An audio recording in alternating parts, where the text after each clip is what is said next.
question about the council increase. The only reason why I voted on that $100 increase in the $100 million budget is because I thought that the entire council was unanimous on it.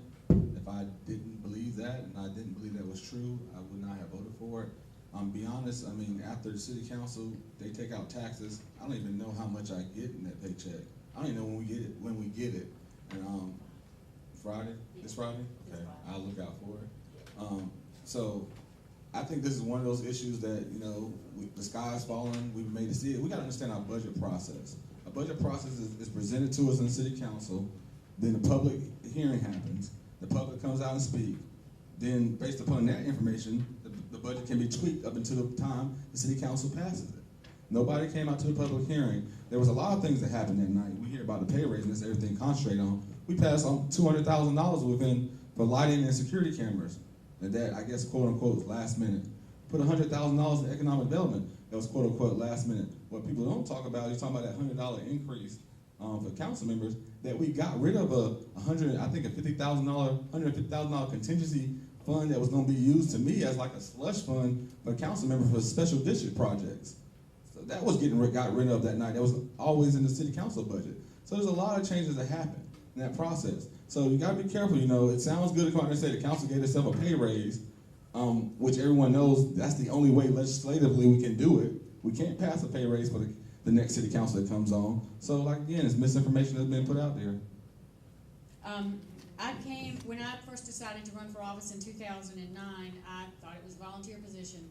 And when former council member Spell said there was a stipend, I was ecstatic. So really, every time I'm paid to do this job is a blessing, and I'm grateful for it. It's valuable work, it's precious work, and it's work that I would want to do regardless of salary.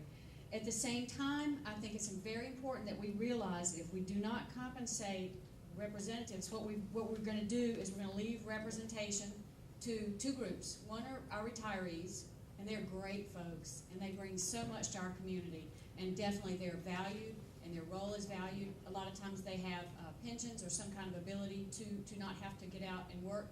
Many times they do work. So we'll have a lot of retirees, always glad to see them. But most important, what we're doing is we're leaving our representation to the independently wealthy.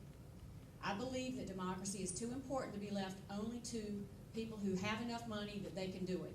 We need normal people. We need everyday people. That's what I am. I'm an everyday person. I'm a writer. I'm a graduate student. I'm also studying public policy, so I can do this job better. But I'm just an ordinary person.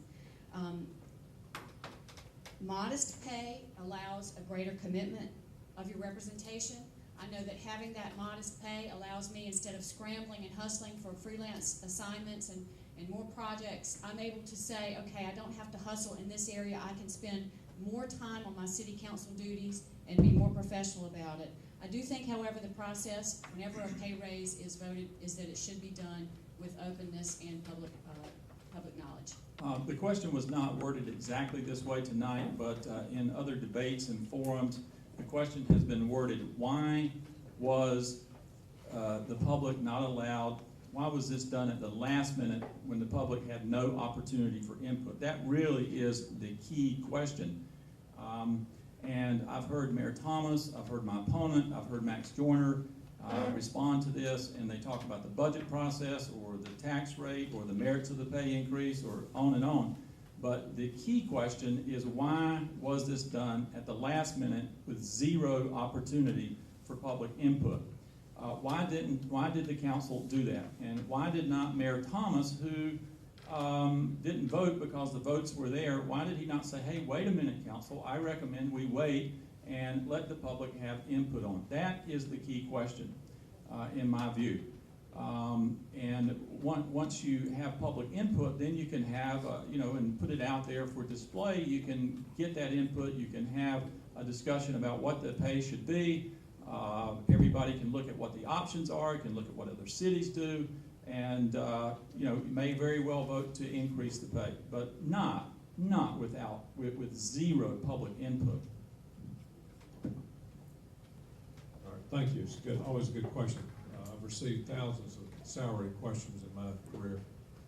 They never seem to be high enough. I don't care what the amount is for anybody. also know that you need to pay, you know, you get what you pay for. And it may be an issue, just like with staff, employees in the city, the council members may, at times, they should be considered, we should consider a pay increase for them as well. What we should always do, though, when we do propose any kind of a salary increase or any kind of financial change, particularly increases, is be transparent, make sure we have a public hearing so that the public has a chance to respond to whatever is proposed. And I would always be supportive of that, definitely.